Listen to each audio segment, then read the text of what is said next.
तो नमस्कार दोस्तों, मैं प्रमोद। स्टडी पॉइंट चैनल पर आपका एक बार फिर स्वागत है।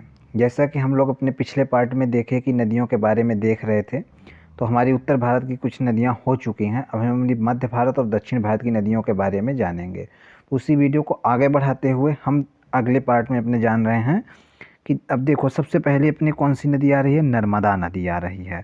ये रही अपनी नर्मदा नदी। यहाँ कहाँ पे? मध्य प्रदेश के अनूपपुर के अमरकंटक से निकल रही है।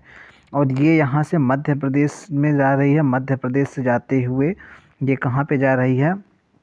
ये देखो, यहाँ पे जा रही है मध्य प्रदेश से होते हुए डायरेक्ट कहाँ पहुँच जा रही है?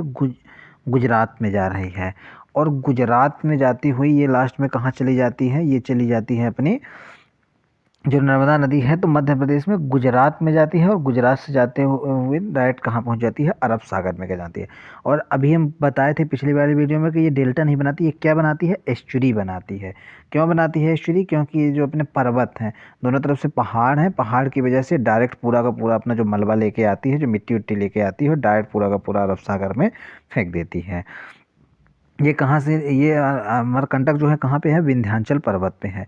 यहाँ से देखो दो नदियाँ निकलती हैं। एक तो नर्मदा निकल गई, जो कि डायरेक्ट किधर चली गई? पश्चिम की तरफ बहती हुई चली गई, गुजरात पहुँच गई। और एक नदी निकलती है, सोन नदी निकलती है। सोन नदी निकलती है। सोन नदी निकलने के बाद ये कहाँ पे चली जाती है? ये पूर्व की तरह बहती है, उससे जस्ट अपोजिट बहती है। और ये बहती हुई चली जाती है, ये कहाँ चली जाती है? गंगा नदी में। जैसे अभी बताए थे पिछले बारे में, गंगा नदी के बारे में पढ़ता है, तो पिछले बारे में बता दिए कि गंगा नदी में चली जाती है। कहाँ पे? पटना में जाकर गंगा नदी में मिल जाती हैं। अब इसके बाद हम अगली नदी की बात करते हैं। अपनी बेतवा भी हो गई थी, बेतवा हो गई थी, चंबल भी हो गई थी। अब इसके बाद हम देखते हैं कौन सी है अपनी माही नदी। माही नदी कहाँ से निकल रही है? ये भी मध्य प्रदेश से निकल रही है। मध्य प्रदेश के धार से निकल रही है माही नदी। और ये माही नदी धार से निकलने के बाद कहाँ पे चली जाती है? ये चली जाती है खंभात की खाड़ी। ये भी गुजरात में जाकर के खंभात की खाड़ी में पहुँच जाती है माही नदी। अब इसके बाद और कौन सी नदी आ रही है अपनी? इसके बाद अपनी देख लेते हैं कि लूनी नदी। ये लूनी नदी कहाँ से निकल रही है? ये देखो, यहाँ पे लूनी नदी है। लूनी नदी ये निकल रही है अजमेर में, जो राजस्थान के अजमेर में जो अरावली पर्वत है ना, पर्वतों से ही नदी अधिकतर किसी भी नदियों को आप देखोगे तो वो के सब कहाँ से निकलती हैं? पहाड़ों से ही निकलती हैं। वहीं से हाइट से निकलती हैं और जिप फ्लो के साथ वो बहती हुई जिधर ढाल बहती हैं उसी तरफ बहती हुई वो समुद्र में जाकर के मिल जाती है, किसी दूसरी नदियों में मिल जाती हैं। जो छोटी नदियाँ रहती हैं किसी दूसरी नदियों में जाकर मिल जाती हैं, जो बड़ी नदियाँ रहती हैं वो जाकर के डायरेक्ट समुद्रों में मिल जाती हैं। तो ये निकल रही है अजमेर के पास, अपनी अरावली पर्वत से निकल रही है। और वहाँ से निकलने के बाद ये कहाँ चली जाती है?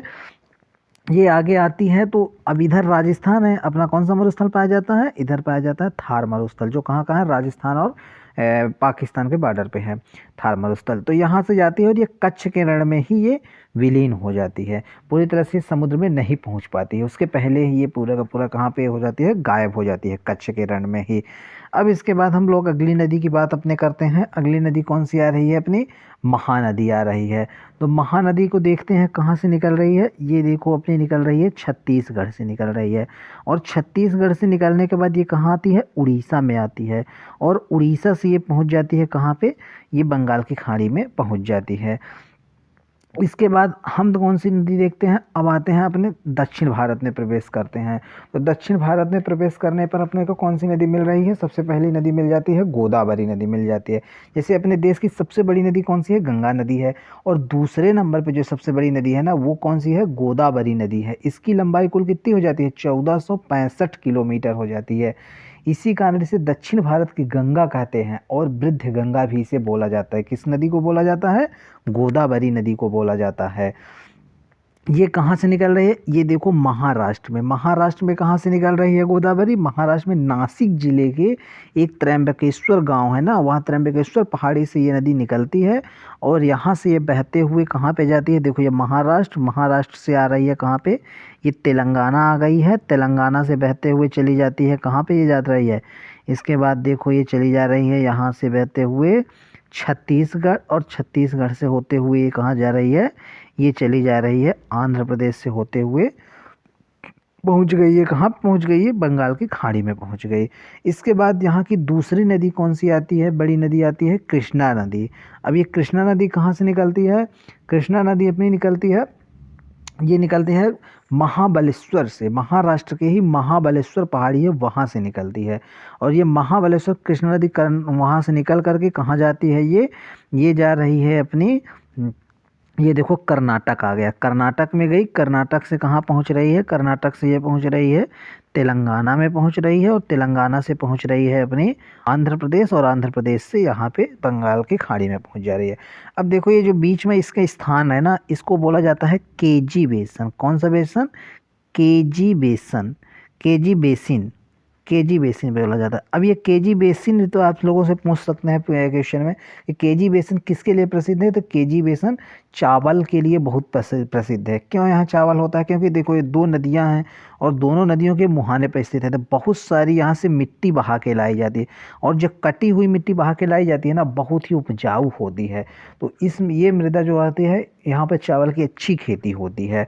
इसके बाद अगली नदी अपनी कौन सी आ जाती है, अगली जो बड़ी नदी आती है अपनी, तो वो आ जाती है अपनी कावेरी नदी आती है। तो कावेरी नदी के बारे में देख लेते हैं। ये है यहाँ पे कावेरी नदी, कहाँ से निकलती है, कर्नाटक में। कर्नाटक में कहाँ पे निकलती है, ब्रह्मगिरी पहाड़ी है वहाँ से ये निकलती है, और ये कर्नाटक जाती है, कर्नाटक से तमिलनाडु, और तमिलनाडु से बंगाल की खाड़ी में चली जाती है। अब देखो इस जो कावेरी नदी है ना, इसके बारे में कर्नाटक और तमिलनाडु में बहुत ज़्यादा पानी के बीच में लड़ाई रहती है, हमारा पानी है, वहाँ बांध बना है, हमको पानी नहीं मिल रहा है, इस बारे में बहुत ज़्यादा लड़ाई चलती रहती है इस कर्नाटक और तमिलनाडु के बीच में कावेरी को लेकर के। जो कावेरी विवाद भाई हाल में भी चर्चा में रहा, अधिकतर इसमें बहुत सारे कोर्ट बैठाए जाते हैं, लेकिन इसका निर्णय अभी तक सही तरीके से नहीं आ पाया है।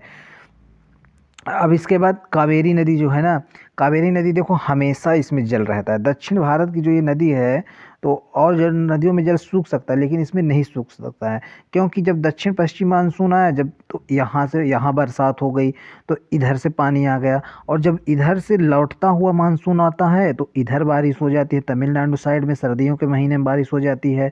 तो कुल मिला के हमेशा इसमें जल भरा रहता है। अब देखा जाए केरल में एक नदी होती है, पेरियार नदी है। तो कुल मिला के कुछ महत्वपूर्ण नदियों के बारे में हमको यहाँ से जानकारी मिली है। अब मान लो इसमें कौन कौन से क्वेश्चन पूछा था। सबसे पहले क्वेश्चन पूछा जाएगा कि सबसे बड़ी नदी कौन सी है अपने देश के अंदर, तो गंगा नदी बोल दिया जाएगा। इसके बाद कौन सा बोल दिया जाएगा, दक्षिण भारत की गंगा किसे बोला जाता है, गोदावरी नदी को बोला जाता है। अभी देखना शायद एक नदी और अपनी महत्वपूर्ण नदी छूटी हुई है, साबरमती छूटी हुई है। तो साबरमती नदी कहाँ से है, ये देखो यहाँ पे है, इसको थोड़ा जूम कर लेते हैं तब दिखाई देगा। ये यहाँ पे है साबरमती नदी, ये यहाँ साबरमती नदी। साबरमती नदी कहाँ से निकल रही है, ये उदयपुर ज़िले के अरावली, ये भी अरावली पर्वत से ही निकलती है और उदयपुर ज़िले से निकलती है। और ये कहाँ जाती है, ये भी खंभात की खाड़ी में निकल जाती है। साबरमती नदी को अब देखो सबसे जैसे पूछा जाएगा कि सबसे प्रदूषित नदी कौन सी है, तो सबसे प्रदूषित नदी अपनी साबरमती नदी ही है। कुल मिला के ये अपनी नदियाँ हो गई, देश की जो इम्पोर्टेंट नदियाँ हैं उसके बारे में जानकारी दी गई है। वीडियो अच्छा लगा हो, इसी तरह के वीडियो और चाहते हैं तो आप कमेंट बॉक्स में कमेंट कर सकते हैं। यदि ऐसे वीडियो अच्छे लगते हों तो चैनल को सब्सक्राइब कर सकते हैं। धन्यवाद।